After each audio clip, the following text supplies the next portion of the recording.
All right. Welcome everyone to For the Love of Health podcast. I'm joined by my co-host Phil to talk about all things health, fitness, and debunking the myths in the fitness industry. Tonight, guys, we've got some great guests. But first, I want to know, how are you, Phil? Very well, thank you, buddy. Holding up. How about yourself? Yeah, I'm good, mate. I'm good. Yeah, we can still hear your heartbeat on your new microphone, mate. Yeah, man, I'm getting all pro on this.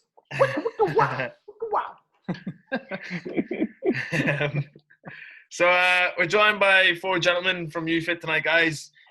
We've got Will Foden, who's an elite coach at the Club Street branch, specialises in strength and nutrition.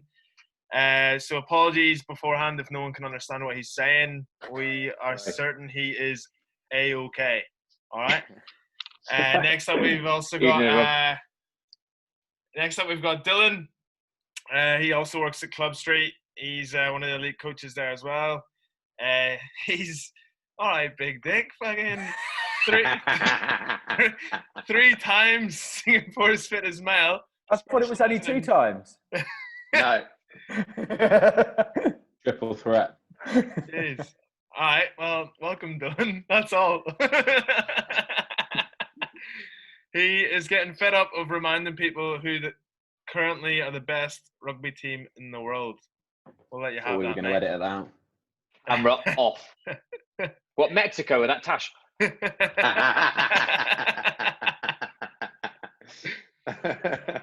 Next up, we have Fredo, straight out of Yorkshire.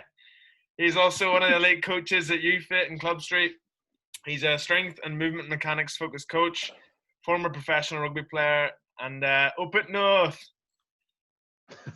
Cheshire, not Yorkshire, mate. Yeah. Good effort there, mate. Close enough. It's above the M25. Above the M25 for you lot. And then we've got some strength in numbers here. We've got Greg on tonight. He's a senior physiotherapist at One North. He's aiming to bridge the gap between rehab and performance, and he's also an aspiring long-distance runner as of the past 3 weeks. I'd say Sonia O'Sullivan's a big inspiration of yours at the moment then, mate. Exactly, yeah. Spot on. Yeah, I was already on the marathon after running a couple of Ks the past few weeks. Brilliant. Sweet. I guess we'll just deep dive into it, hey, shall we? Just go into the first topic. We'll just go into trends. So yeah. Phil, what you reckon? Top trends. Well, it's all about the home workout at the moment, isn't it? That's the top trend. So what are we talking? Like, obviously, like for some of the coaches and personal trainers, the online space is pretty new. So I would just be interested to know, like, from your perspective, probably Fred, a bit more of a master of this question, I suppose. Like, what can people expect from the online sort of training, and what should we be looking out for, I guess? Or what should a home workout be looking out for with all the minefield of online free training and whatever? Yeah, I think you hit the nail on the head in that. It's it completely depends what your goal is, I think, and what your function is. But there's a lot of different bits and bobs coming out. I think realistically, these sort of like short one-off sessions. So there's so many people, every man and his dog doing Instagram lives. But I think we all know, for people to get, results, they need to see consistency. So it depends whether you're working with a coach one-to-one, or if you're just signing up to individual online classes. Obviously, if you're doing nothing in your day to day, then anything is better than nothing. Of course it is. But if you want to see results at the end of lockdown, then you need to apply principles of programming. So you just got to think, like, what's the goal here?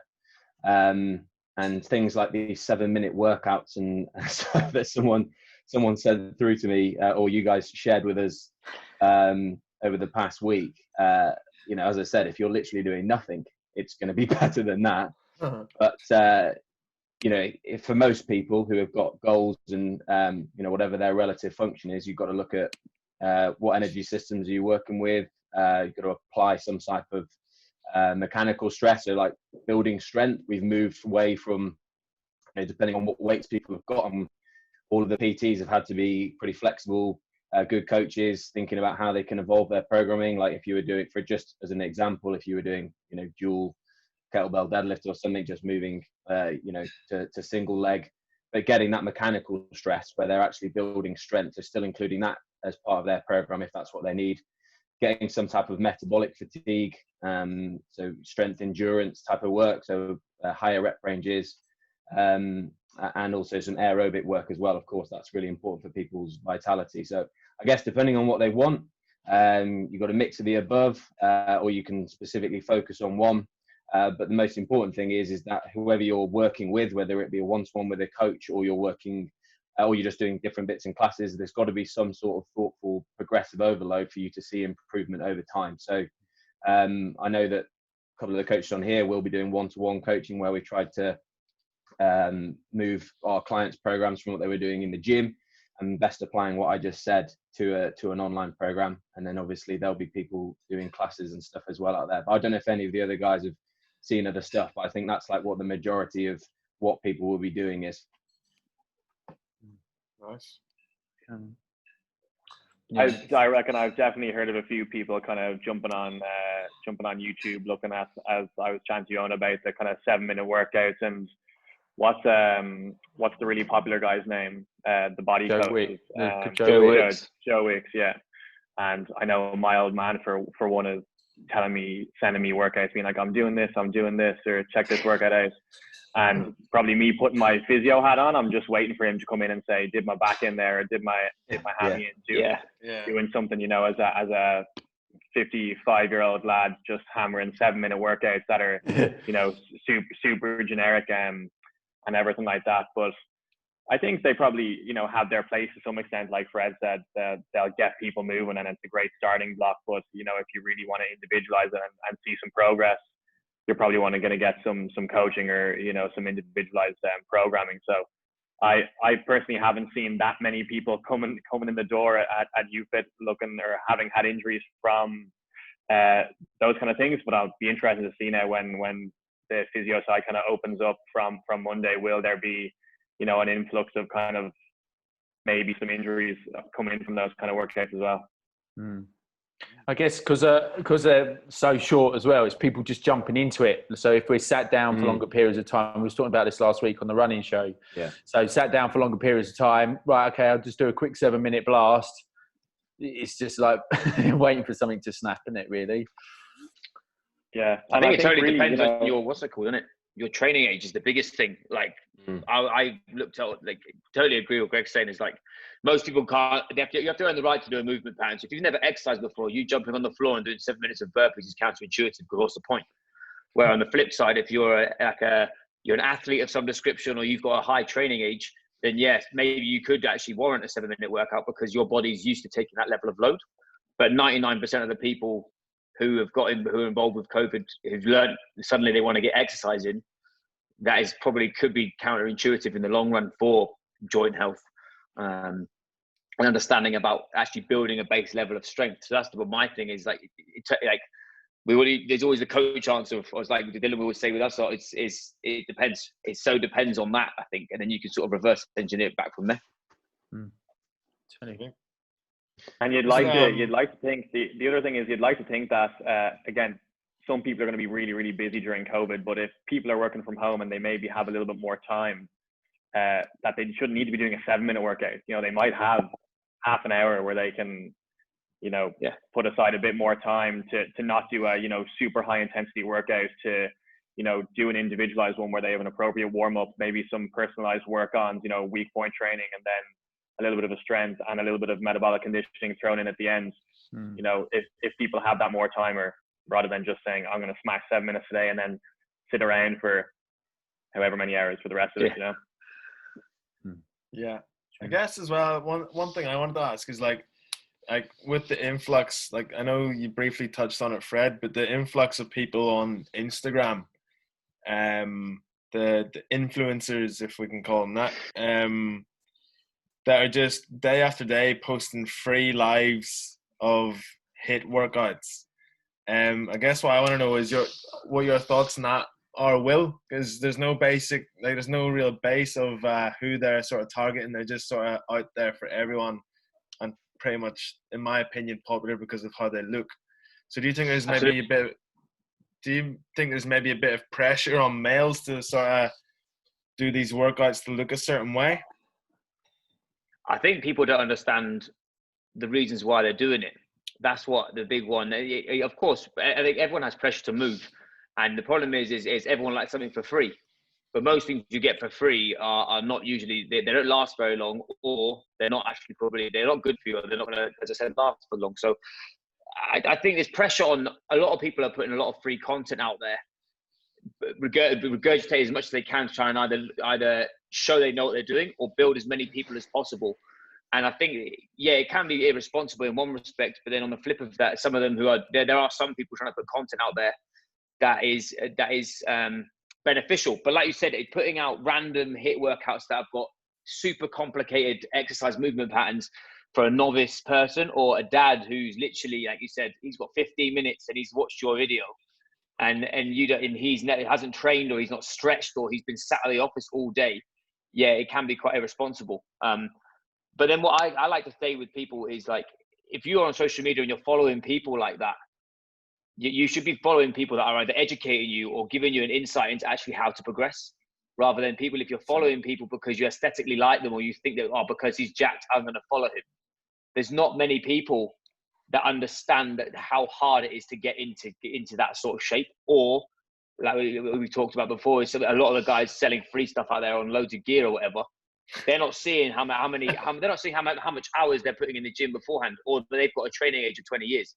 Whereas you're a dad who's got a pot belly, who's probably eating burger and chips every night before COVID, and suddenly you realize you want to start doing a hit workout. It's you're not addressing the bigger picture. And I think that's what I would say to people is, like, why you look for people that offer you information that gives you education to understand something, and then utilize that information. Don't just buy everything for free and just jump in and be frantic. We've got so much time on our hands. You've got time to actually think about what you're doing, I would say.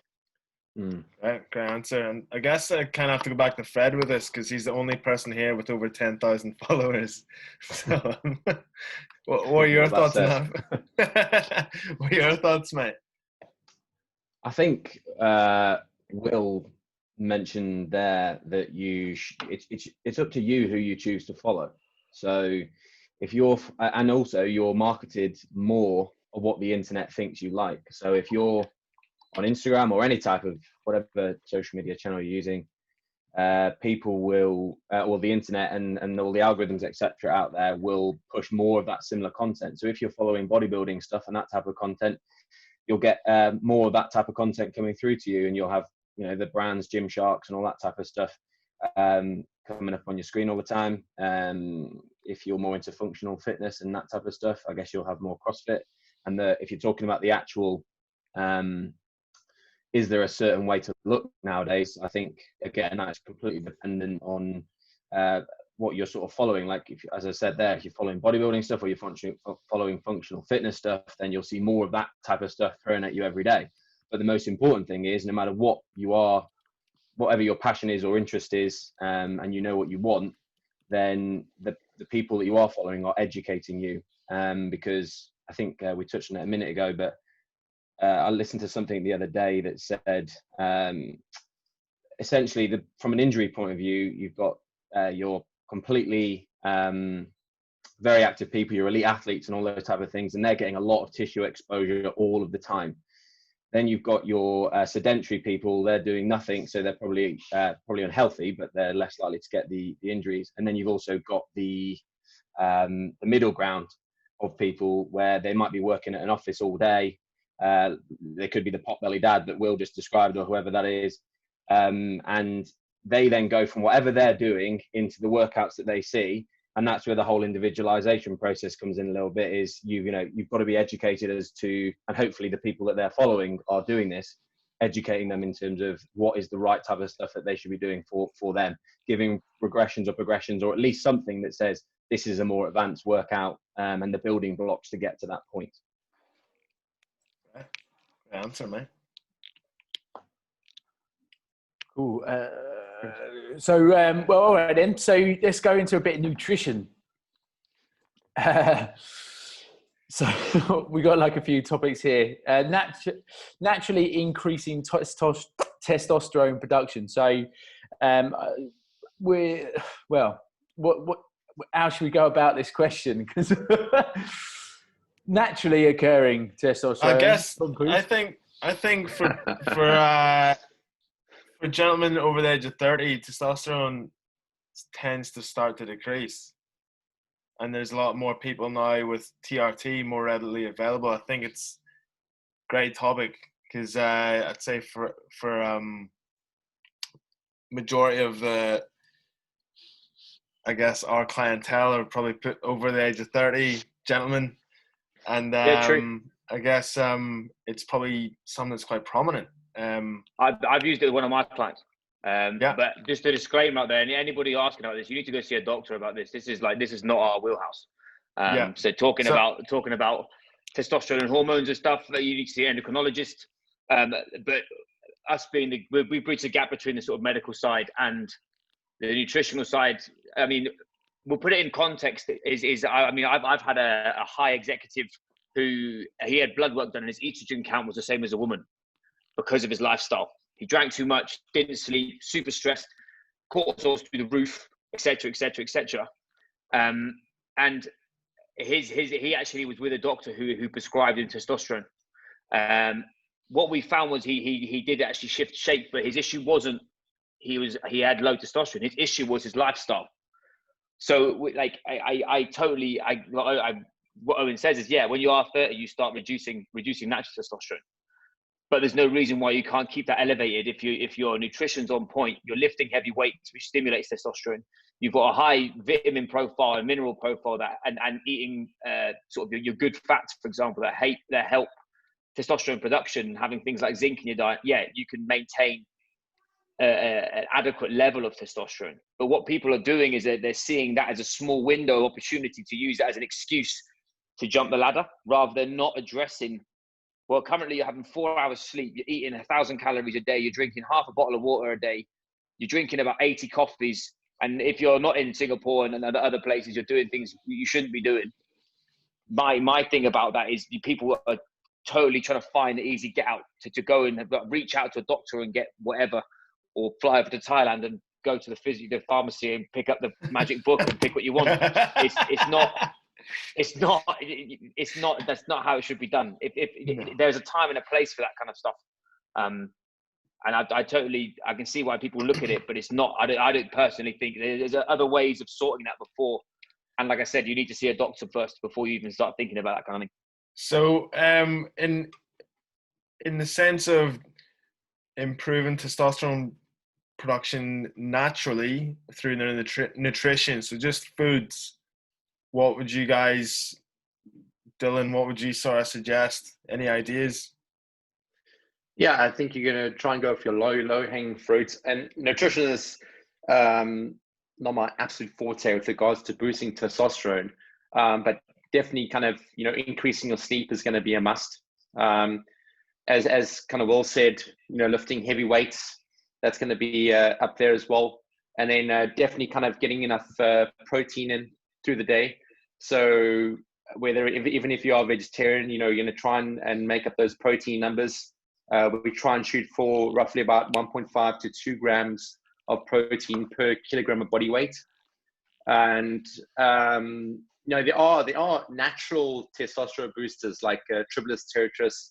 There are a couple of products that you can get on iHerb, whatever it might be.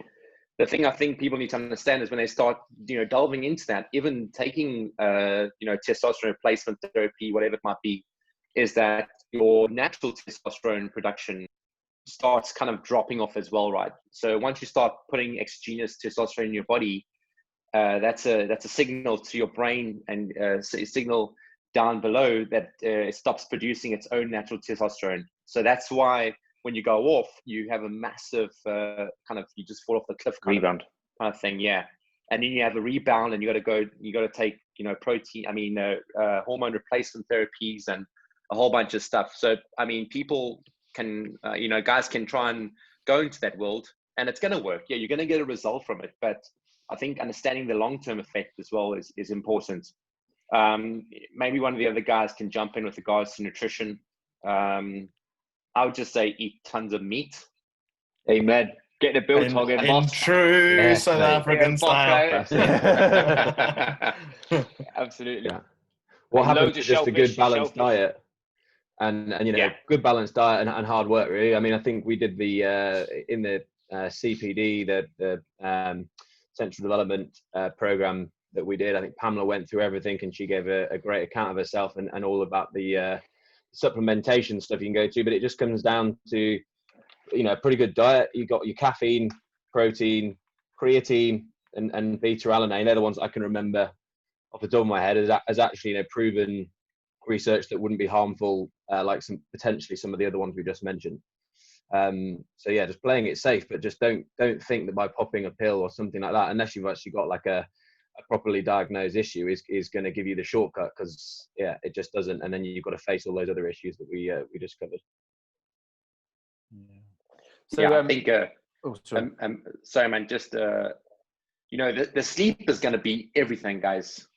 Before you even look at your nutrition, whatever it might be, I think that's the biggest kind of player, especially in a country like Singapore, where everyone's kind of just, living right at the edge, highly stressed. Obviously, you raise cortisol levels, that's going to destroy your testosterone production. So really kind of focusing on good quality sleep is an absolute must. Yeah, I would agree with Dylan there on the sleep front. I think, Owen, one of the questions that you kind of sent out about, what would be your go-to supplements, and I think probably sleep is the most important thing. And a little bit of a personal kind of experience. I did an in-body scan there last week when I was in the clinic, and somehow my muscle mass has gone up by 1 kilo over the past 6 weeks, I think. And I was in no way expecting that, considering I've only got a dumbbell, a kettlebell, like 24 kilo kettlebell at home here to train. Haven't been doing much squats, benching, nothing, and I've been doing loads of running, like I said. But the thing that I attribute it most to is that I've been able to just sleep loads over the past month. Not having to have alarms waking you up at 6 a.m. in the morning, been able to wake up naturally, and then get into bed at a reasonable time, I suppose, and just reap the benefits of that, essentially. But then, as the lads alluded to, it's just controlling the controllables, really, isn't it? Like, your nutrition you can control, and then your lifting, you're in control. If you can de-stress, like Will said, your cortisol is going to go down. So limiting the amount of stuff that's going to reduce your testosterone, I think, is important before you worry about, how am I going to build it, really, as well. If people are asking for nutrition advice on how you could help that, literal simple go-tos are, like Dylan said, meat, red meat, which is high in B vitamins as well. Shellfish is high in zinc, and then you're looking at your sort of your healthy fats, so your monounsaturated fats, so your coconut oils, your oil, your avocados, etc. Your hormones are built with fat, so that's why the Atkins diet was so bad for people, was not just necessarily the caloric deficit, was because it was dragging people's metabolism to the floor. So yeah, totally agree. The big picture is the most important thing, is a healthy, varied lifestyle. That people are asking for specific questions on that. Yeah, shellfish would be a go-to if you're looking to have enough zinc, which is helpful. But it's minutiae. It's something so small compared to having a sort of a balanced lifestyle, for sure. And like Greg said, cutting down the alcohol.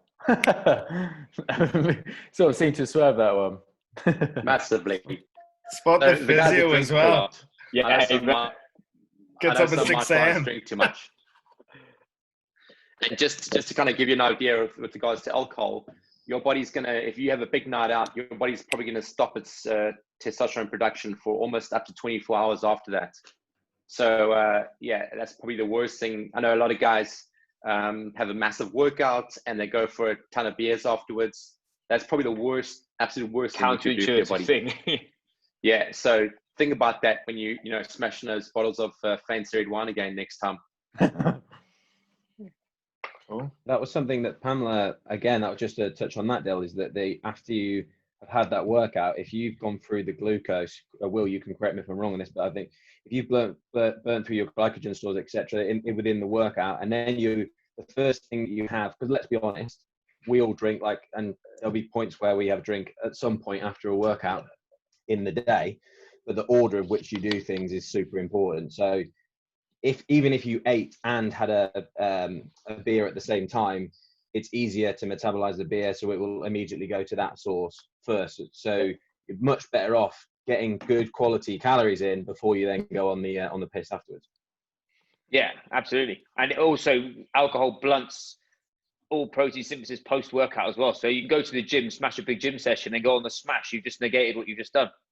So that's not saying don't drink. Everyone, I think, on this podcast has just saw me battered last time at that Christmas do, spewing everywhere at YouFit. But it's more, if you're going to drink, you need to box clever, because your body basically shuts down all chemical processes to utilize energy and use food and gets rid of poison. That's how simple it is. So like Fred said there, what you should be doing is eating well, drinking and not eating a McDonald's and a kebab at 4 a.m. and then getting in the morning and hydrating and letting your liver clear itself out, rather than what most of our clients do is smash it up at the gym, hit Luke's, torpedo a bottle of red, go to Lulu's, and then get up in the morning and do it again. That's where it becomes a snowball and a bit counterintuitive. Nice. I guess following on from that, then is worth mentioning the hangover food in the morning as well. What you're going to go to, right? So when you're feeling shit, you're obviously going to go for the shit high calorific foods as well. Full English boss, isn't it? Bad. Yeah, exactly. So it might cheer you up a bit. Yeah.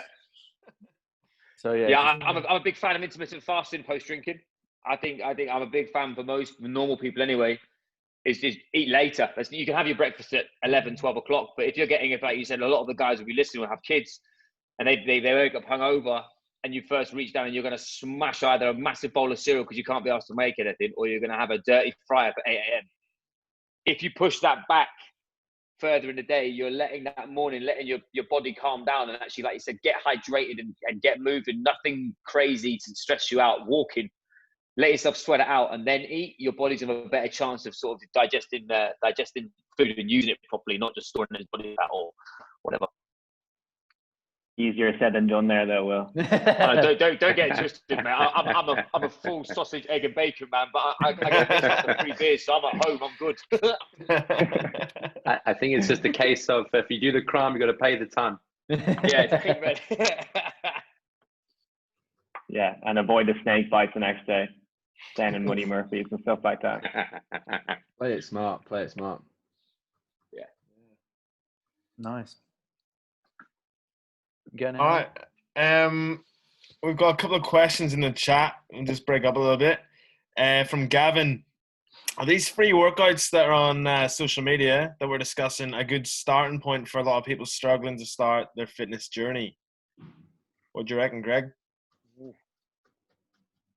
I mean, again, people will probably get fed up of us saying it depends, right? It's going to depend again on whether you've trained before, what your knowledge level is, what the workout is, so on and so forth. But I think what sometimes is a good regulator is when people are training on their own, they're more than likely going to train at their own pace. So even though a workout, might say, do this as hard as you can, somebody else as hard as you can is not maybe the same as one of us if we were training. So, at least I think if you can take solace from some people are going to kind of self-pace themselves to do a workout. And if it's, online based with minimal equipment, there may be things that are going to go in their favor in terms of minimizing injury risk.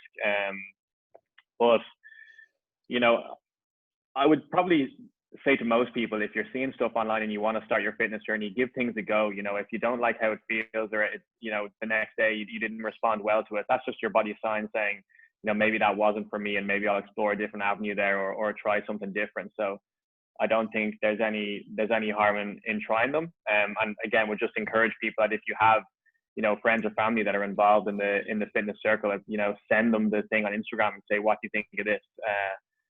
Should I give this a go, or do you have any tips? And at least, I have a few buddies who will send me stuff and I'll say, yeah, 95% of that is good. Just substitute this workout, or, just do it at 70% to start. Don't worry about smashing it as fast as you can, and add a couple of minutes to it, or add a little bit of intensity to it over the next bit of time. So yeah, again, if you have somebody that can maybe add a bit of value to a workout, maybe reach out to them as well. But I think generally they should be a good starting point for people. Cool. The next question is from Andres. Less of a gender-related question. He's a really big fan of UFit's virtual build classes and can see a lot of the benefits.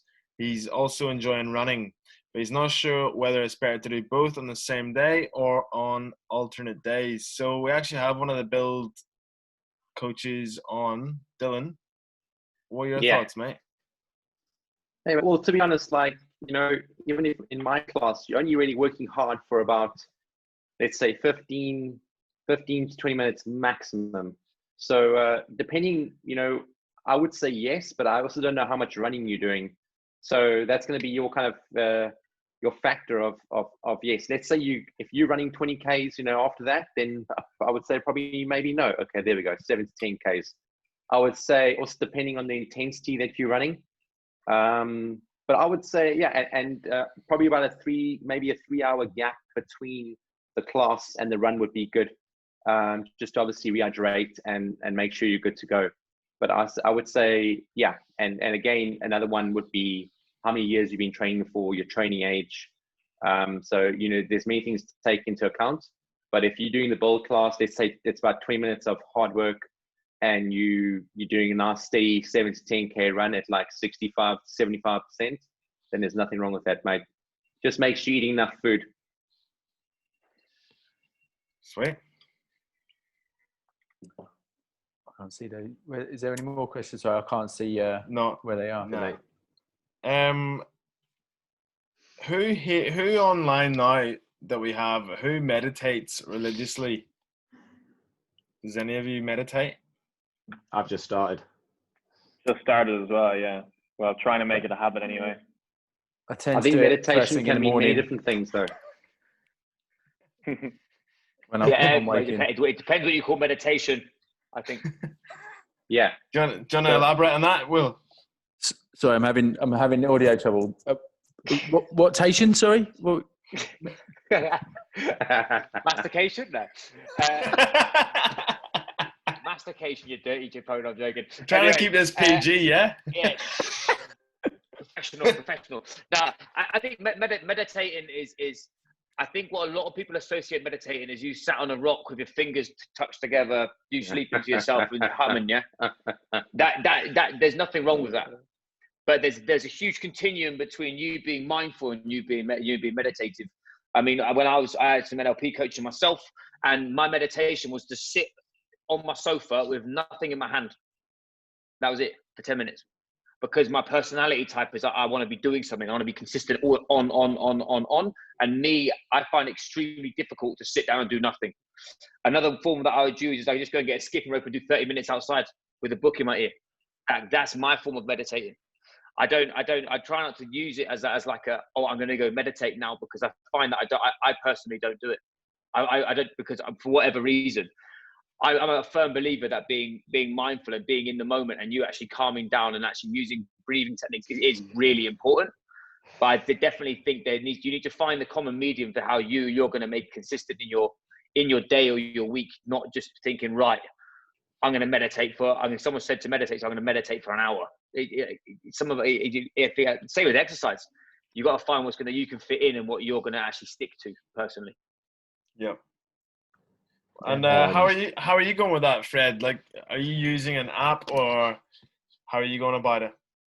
Actually, Chloe, my girlfriend, she signed up to one that one of the other girls had recommended to her. And actually, at the time, I wasn't really interested. And then I did a neuroanatomy assignment as part of one of the courses that I'm doing at the moment. And it was interesting from a physiological point of view. You've got the nervous system, to try and keep it simple, I guess, is you've got the motor nervous system, so i.e. our sort of output from the central nervous system.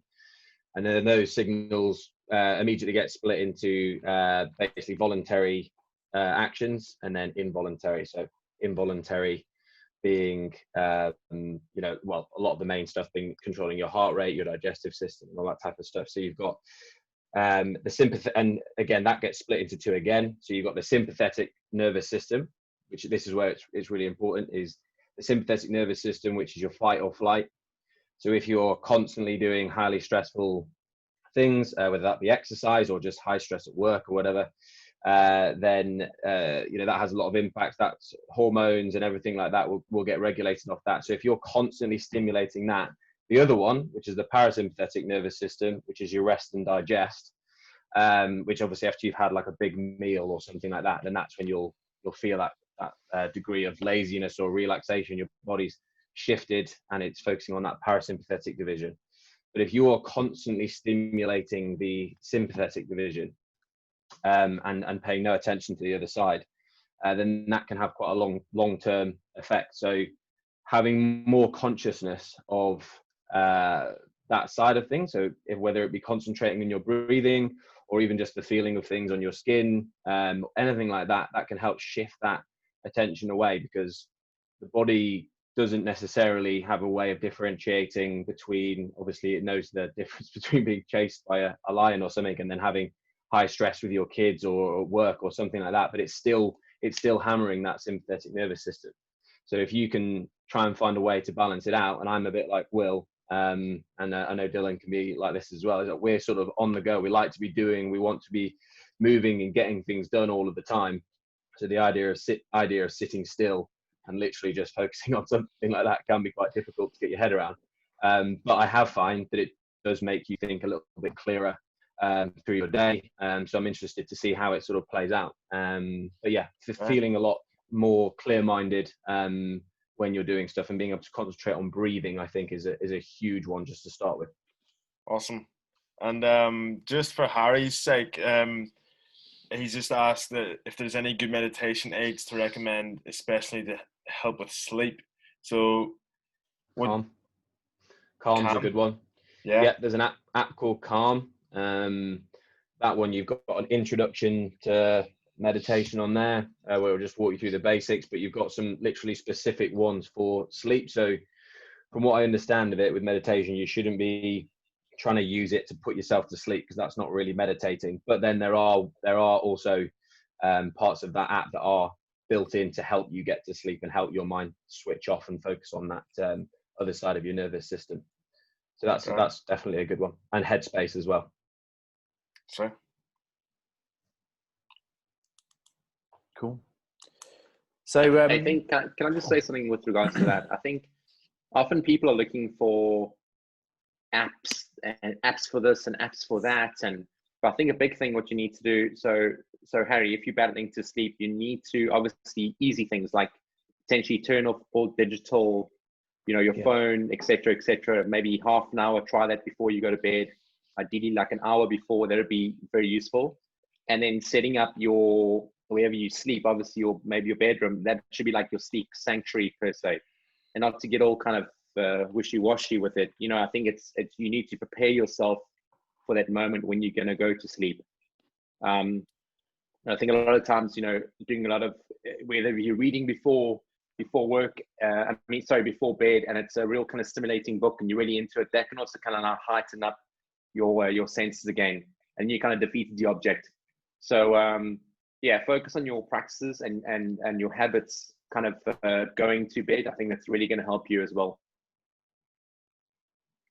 Sweet. There's I'll just jump in there quickly, Eoin, if that's okay. As Dylan kind of said there, on like, that's the impact of technology, really, isn't it? It affects us in huge ways. And I think when we think, as Will said, Fred, with regards to apps that we can use to help, I think we need to be careful again with just engaging with our phones a lot, through apps, looking to again get them to do things for us a lot of the time. I'm doing a course now that is done through Monash University down in Melbourne, and it's on mindfulness again, and they talk about a practice called their comma practice. So kind of in a sentence, you'd have a comma where it's almost like a natural pause in a sentence. And they recommend that you use this comma as a way to break up kind of tasks throughout your day. So for example, you get off this Zoom call here now, and you would do like a 2-minute calm meditation where, you know, again, you switch off from your technology, you try and clear your mind of what you were doing, and then that resets you for your next task. Again, just what Fred said, kind of like increasing that productivity, trying to decrease your cortisol levels. And again, just links to, I think, everything that we've spoken about so far really as well. Right. So, I mean, so that kind of goes on to the next one about setting your day up for success. So I know, you know, like as part of a lot of people's ritual in the morning, obviously wake up and maybe start the meditation. What sort of, what's the next sort of ritual for, what would you suggest is the next part of the ritual for anyone who is into a routine at the moment? Cold shower. Amen. Absolutely. 100%. Best start. From an emotional standpoint and a physiological one, I think, like, because you could go into sort of the science of like stimulating your nervous system and taking you out of that deep, your sleeping state and that kind of stuff. But I also find it set you, as soon as you get out of that cold shower, you're just more alert. And then perfect day, I would love to just get outside for 5 minutes, have a walk about outside just to get some sun, and then get on with what I've got to get on with personally. But I mean, to be honest, at the moment, I don't do that because I live in a flat in a multi-story building. So I get up, cold shower, I drink 500 ml of water. I always have a metal one of these, and I just chop one of them because I'm obviously going to get dehydrated. And then pro-caffeination, man. I'm a coffee man, so I'm straight in. That's not very holistic. No, it's not. I use it as an emotional anchor, definitely. And I mean, to put it out there for people as trainers have got their own vices. Mine will be. I mean, because I get up early, and since I've done that, I've always had a coffee, and I use that that's how I start my day. If I could change it, I mean, studies have shown that caffeine, if the rest of your life's in check, is not actually a bad thing. But most people, the rest of their life isn't in check. Like, I go to bed at 9 o'clock. So I'm compared to other guys who are up still at 1 o'clock doing deals and stressed and hating their family, their life because they're doing their head in. Everything else in my locker is pretty set at the moment. So I agree. It's a good and a bad thing, I suppose.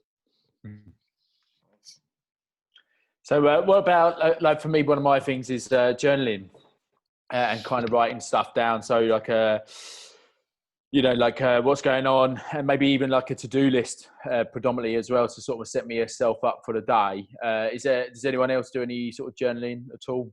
And is there any sort of like key things that help you get through the day or sort of de-stress a little bit more? To-do list, man. Write it down. Big black massive marker, and just every time you get something done because it makes you feel good. I'm with you, mate. Absolutely. Yeah. I think as well. I think a big one on that is your morning routine actually starts the night before. You know, kind of getting, you know, you need to set yourself some objectives for the next day and do a bit of a brain dump before you kind of before you go to bed. I think because that could kind of hassle you through the night if even kind of subconsciously. I think that's quite important to kind of know what your objectives for the next day are. And not to worry about it. I think once you've written it down on paper, it's all good to go. And then coming back to that shower, the cold shower thing. And in the beginning, it sucks, man. It's not nice at all. And one, I think the key element to it is kind of owning the day, right? So if you know before you get in, it's not gonna be pleasant. You get in, and within like 10 seconds, you feel okay. It's just that mental psyche is already kind of kickstarted of you kind of owning the day. And straight away you feel confident and positive, and you're good to go. And then it's straight into the sun as quick as you can. Get that sun in the eyes, build up those melatonin stores. So the sun is obviously absorbed through the eye and through the skin. So you want to kind of start building up those melatonin stores quite early in the morning already. So and that's going to help you because melatonin gets stored through the day as you are in the sun, and then is released in the evening, kind of then it's going to help you to sleep a lot deeper as well.